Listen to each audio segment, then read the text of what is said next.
Welcome to the Crown Score Podcast. Kevin Stewart alongside Reggie Walker. Reggie, it's been a few weeks since we've done this, man. How you been?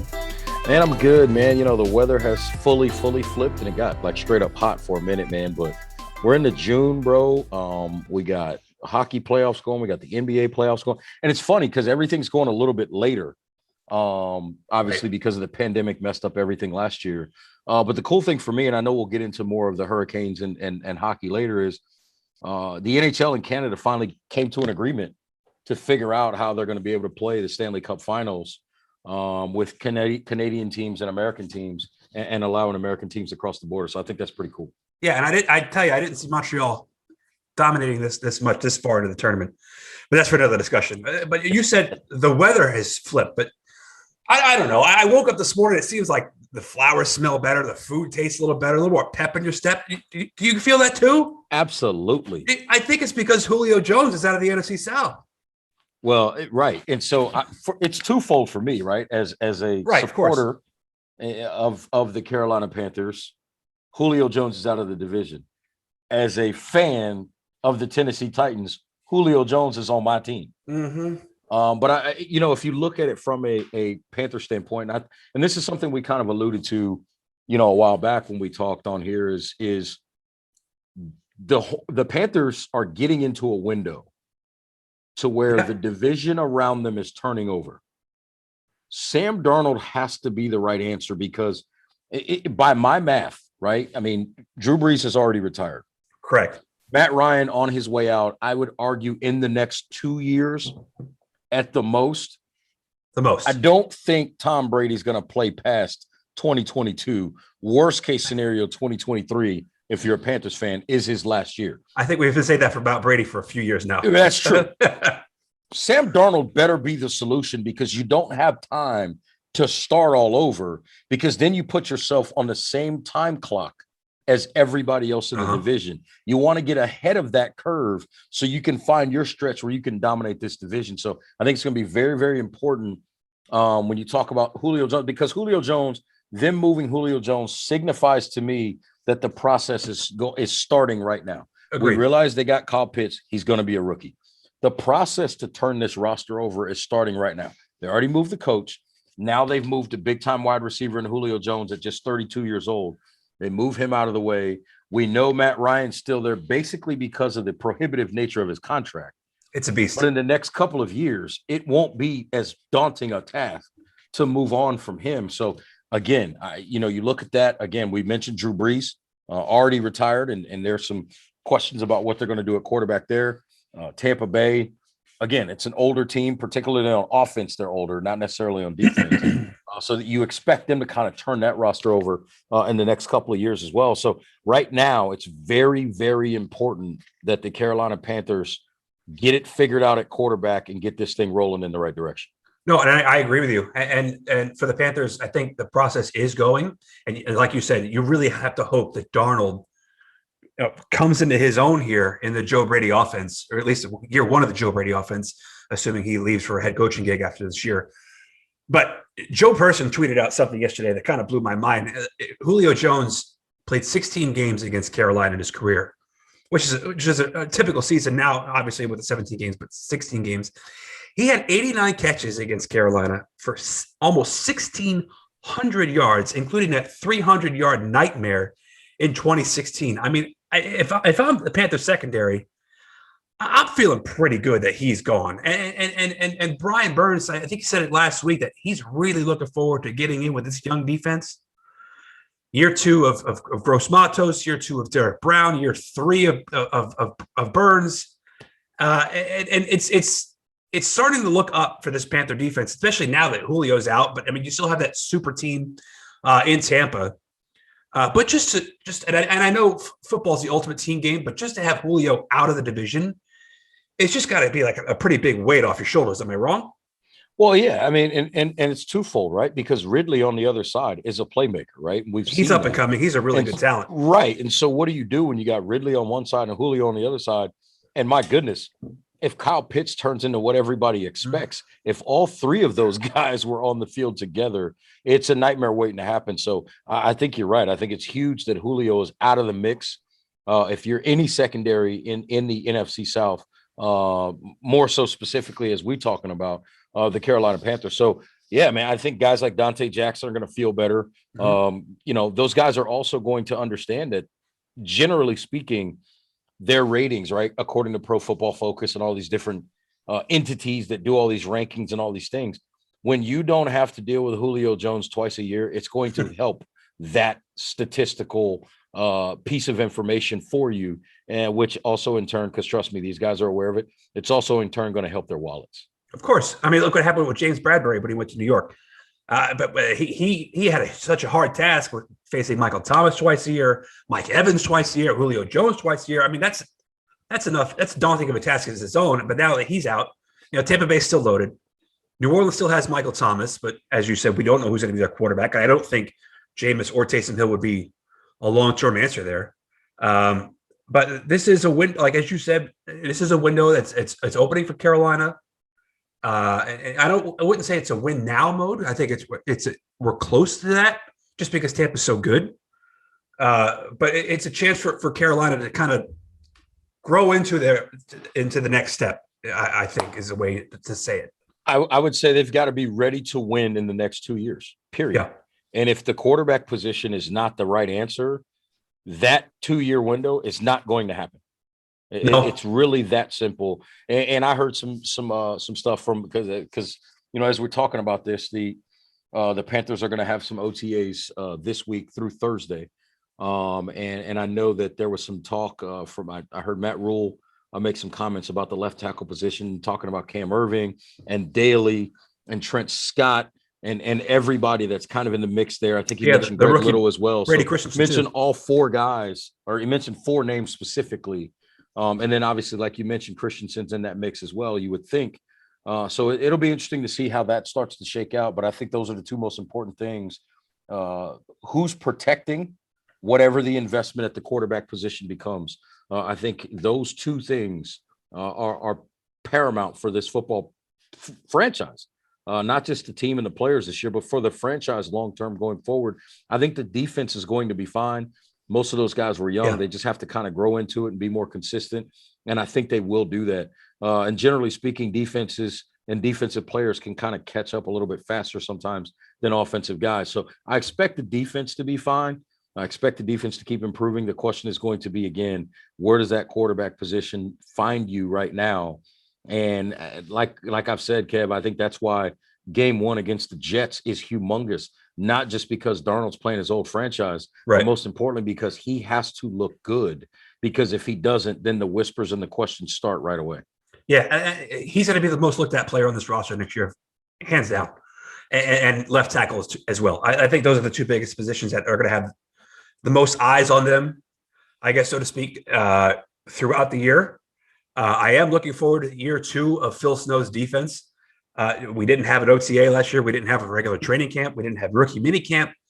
And as you saw with Tampa Bay, as they progressed, as they played more games down the stretch into the playoffs, into the Super Bowl, that defense continued to improve week by week and turn into a pretty big juggernaut as we got to the Super Bowl and made Patrick Mahomes' life a nightmare. I don't care who was playing offensive line, Mike Remmers or not.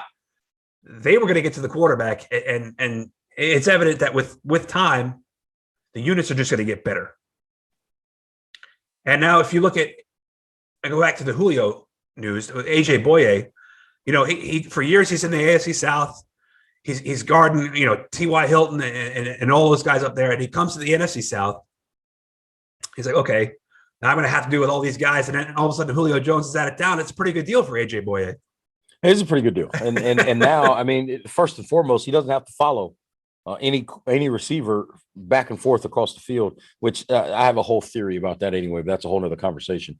But you're right. I mean, now you can do some different things with your coverage, right? At least early on, until Kyle Pitts proves that he's a problem, right? And I'm not saying he won't be, but until he proves that he's a problem, if you need to roll coverage, you can roll it towards Ridley.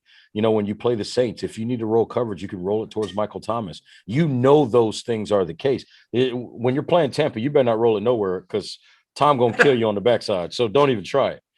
But you look at New Orleans and obviously Atlanta, and you realize now at least you don't have to try to figure out where you want to take your chances with your coverage. There's one guy, presumably and theoretically, that you have to be concerned with all the time. And so that's the positive with Atlanta. And then if you can put some heat on Matt Ryan, we know he's not the most mobile guy. He's not going to move around too much. Right. You know, Drew Brees was a guy that can just cerebrally beat you because he knew what the defense was going to be. You could try to change the picture on him after the snap, but it wasn't going to matter. So right now, yeah, I mean, no Julio. You look at it from a defensive player standpoint. It's one guy you don't have to full-fledged identify and compensate for on every snap. You can play some more of your base defenses and do a lot less of the gimmick type of things that you would need to do to make sure you were able to neutralize Julio Jones. You mentioned Pitts. Who's your first guy that you put on him? Would it be Chin? Would you put him on to cover him right away? You know what? The first thing I would do is I'd probably try to early in the game. I'd probably try to confuse him a little bit. I would play some stuff that looks like man, but it's really more of a zone, and have some guys kind of beat him up a little bit and see if he can play through and keep his timing, playing through zones, getting bumped at the line of scrimmage. I would certainly have somebody over the top of him, but I think you give him different looks early so he can to try to get him to the point where he doesn't know what's coming. And he almost puts Matt Ryan in a situation to where Matt looks away from him because the young man's not where he needs to be, or he's a little bit confused about what he's actually seeing. So I think some combo coverages are going to be the thing, but I agree. I think you're going to see Chin on him at times. I think you're going to see linebackers on him at times. My only thing is what I better not see is Brian Burns trying to drop in the flat underneath a Kyle Pitts route. I need Brian Burns getting after the quarterback. I need Eter Gross-Matos getting after the quarterback. I need Hassan Reddick getting after the quarterback. That's what I want to see those guys doing. Let those back seven do what they're supposed to do back there. But I think you're going to see some situations where Shaq Thompson gets a chance to cover him a little bit one-on-one as well. So there's a lot of options. And so it's going to be interesting to see how many different ways that they try to play him. But one of the things I would certainly do is I would make him prove to me that he's a better football player consistently than a guy like Shaq Thompson or a guy like Jeremy Chin. You've said that before about Burns.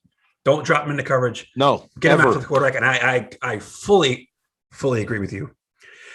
There's been some news outside of the 485 boundary in North Carolina this week. Sports. Mike Krzyzewski announced that he's going to retire after next season. We just comes on the heels of, no pun intended, of Roy Williams calling it a career in totally Chapel Hill. Pun intended there.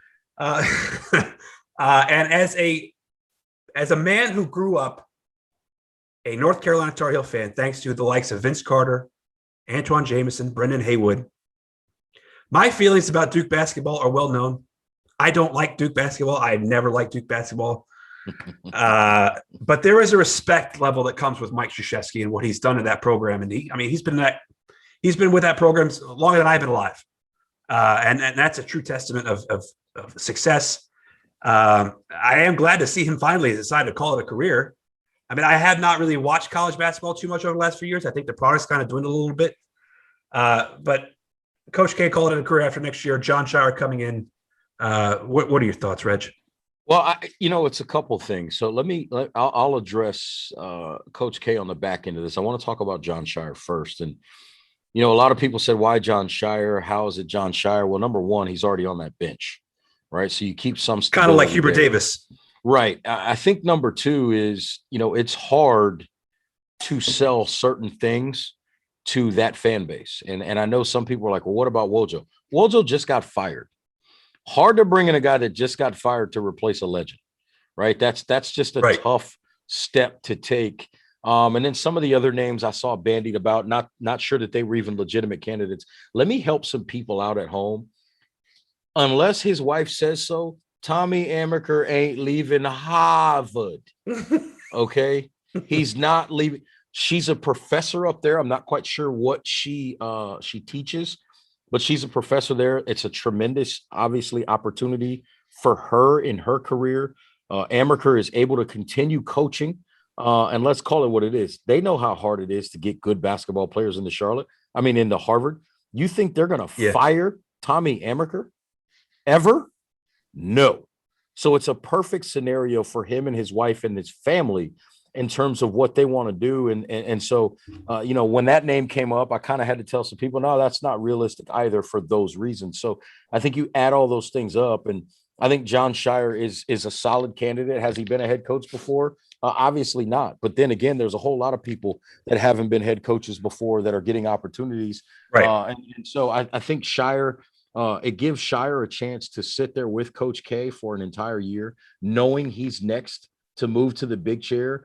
And I don't know if people have been paying attention, but one of the things that Coach K did when he knew it was getting close for Chris Collins to get a job somewhere, all of a sudden Chris Collins was doing a lot of the interviews and a lot of the head coach related duties outwardly, and it was to get him ready, to help him start to prepare. I think we'll see a lot of that from John Shire this year. Coach K will give him some opportunities to prepare. I would venture to guess, especially early in the season in the non-conference, when they get into some, late game, sideline out of bounds type situations, maybe they're up 2 or 3 possessions against some teams that they know they're going to be able to beat.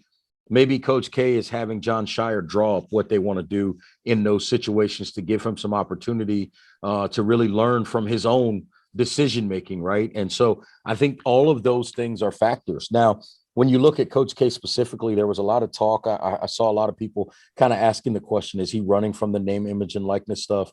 Is he running from the changes to the college basketball? All of y'all need to stop, be quiet, and stop acting crazy. The reality is, and Kevin, you and I have talked about this. You and I have worked together for years, right? In different capacities. and we've known each other for a long time. And what is one thing we both pretty much have in common? We love to retire as soon as we possibly can. Coach K, he'll be 75 when the season ends. Not 62, not 55, 75. The man wants to retire, let him retire. Look at your old football coach. I mean, Joe Paterno coached until he was how old? He was 80 plus. I mean, look, some people just have it in their blood.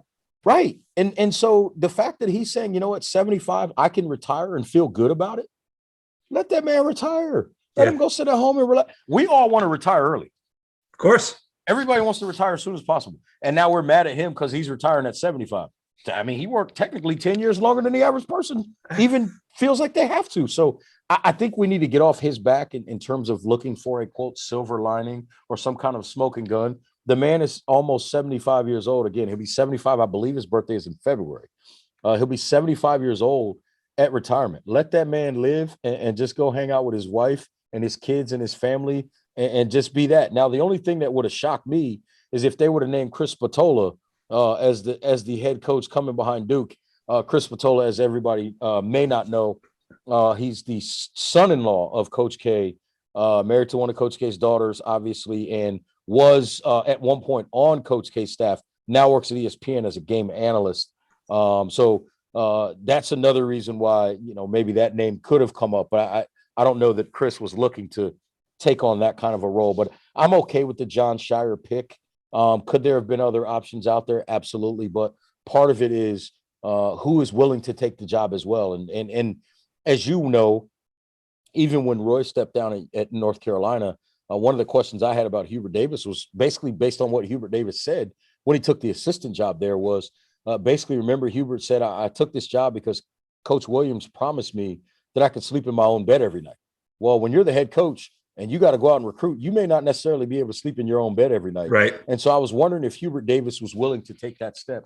Clearly he was. And so I think John Shire obviously making that step at Duke.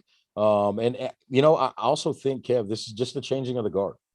We're starting to see that turnover, that generational turnover. We've, now first it was, obviously Bob Knight stepped away a few years ago. He's been gone for a while now. But now you start looking at guys like Roy Williams, Coach K. You wonder how much longer guys like John Calipari are going to keep doing it. Jim Boeheim as well. And I think Boeheim, it's probably a couple more years. I think he may try to pass Coach K and then step away. I think he's a little bit older than Coach K. So it'll be interesting to see how that plays itself out. So keep an eye on that. I think it's about time we're going to see some of these names start turning over in the college basketball ranks as well. Well, I mean, not many people have accomplished what Mike Krzyzewski has in his career. But as a Tar Heel fan, I will say good riddance and enjoy your retirement. Please don't come back. Just enjoy retirement. One Carolina team is still in the playoffs, although it might not be for long. Carolina Hurricanes find themselves down 3-1. The defending Stanley Cup champion Tampa Bay Lightning is Game 5 is Tuesday night. I don't want to eulogize this team yet because it wouldn't be fair to them. I mean, they did almost win the President's Trophy for a reason. Carolina is a loaded hockey team, but Tampa Bay is a freak. I mean, they lose Nikita Kucherov for the whole season, former MVP of the league. Then he comes back, and now he's leading the league in playoff scoring. And Andrei Vasilevsky is showing you why he is likely the Vezina Trophy winner again this year. But it's been a good run for the Hurricanes. If they can pull off a 3-game win streak against Tampa, good for them. But I'd say outlook not so great. Maybe not, but as you well know, right, in hockey, and you're much more of a hockey guy than me, but you've educated me a lot on the game over the years. And as you well know, all it takes is a hot netminder. Yes. And you get a goalie that starts, for lack of a better term, right, standing on his head in the net and stopping everything. All of a sudden, a series can change seemingly overnight. And so the question right now is whether it's Mrazek or I'm going to butcher his name, Nedeljkovic. Nedeljkovic, you did it. And see, I'm kind of nice with that. I pay attention. Either one of those guys, if they just get hot, right? And I think sometimes for a goaltender, it's the one freakish save to where your confidence goes through the roof, right? You get some guys on a breakaway and he's a really good goal scorer and you stop him, right? And you get that glove save. Then all of a sudden you're like, oh, I'm invincible. And then all of a sudden, anything that comes your way, you're stopping it. It's much easier. I'll put it this way, much more likely in hockey to all of a sudden win 3 straight in a series than in any other sport, because all it takes is a hot goalie. And so I think, to your point, yeah, it looks bleak, but you're right. There's no time to eulogize this team yet, because all it takes is a hot goaltender and some timely power play goals. And all of a sudden you're sitting there at 3-3 with all kinds of momentum and you got a chance to win the series. Now, with that being said, I'm still mad at the Carolina Hurricanes because they took out my Nashville Predators. They took out my Rangers last year, so I feel it. Right. And now in a normal year, right. In a normal year, they would have played my Predators. Right. So I'll take that into account as well, which means that they're going to have bragging rights for much longer. Yeah. But with that being said, no, look, this is a good hockey team. But they're playing against another really good hockey team. Tampa is loaded. They're playing really good hockey right now. But I just remind everybody, all it takes is one good performance from a netminder, and it can turn an entire series. Yeah, I agree. But what I wonder is, because Tampa could win a game at high scoring, as we saw in Game 4, they could win a close game, as we saw in the first 2 games.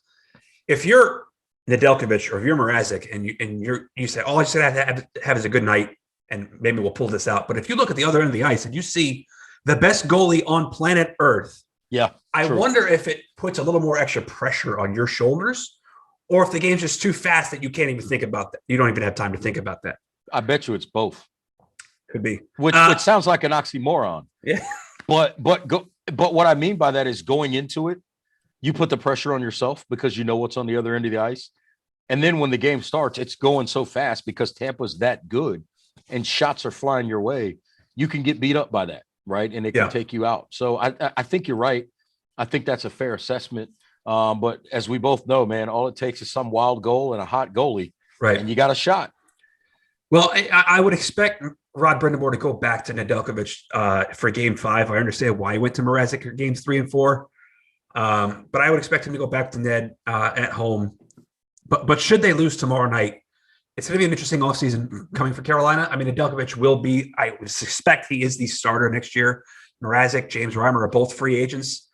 Dougie Hamilton is a free agent going into, he's 27. I would expect him to get a contract like Alex Pietrangelo got this year with Vegas, which is very expensive. And I think you would have to move on from that to save yourself some money going forward, because you are going to have to pay Andrei Svechnikov some money. He is a restricted free agent this year.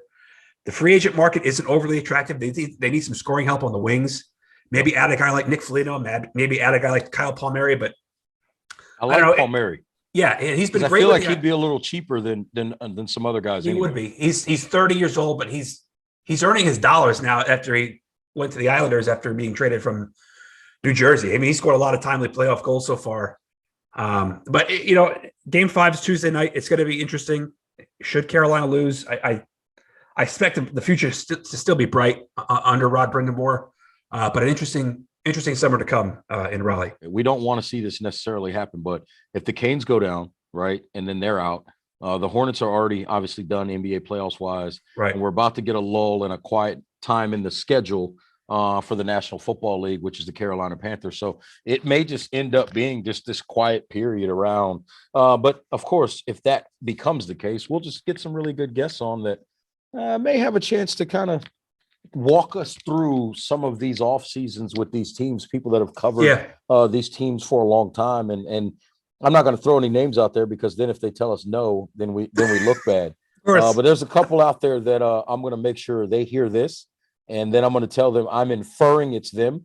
So if they say no, then I'll throw them under the bus and say they said no. Well, I like to be as friendly as possible because we need guests. We need to grow. We need to get in people's cars and podcasts or wherever they want to listen to us. So, Reg, it was good talking to you, buddy. And we'll see you soon. Absolutely. Let's do this ASAP. And otherwise, man, it's time for us to get around a grill and hang out a little bit. Agreed. Hopefully we'll do that soon. Sounds good, man. All right, buddy. See ya. Be well.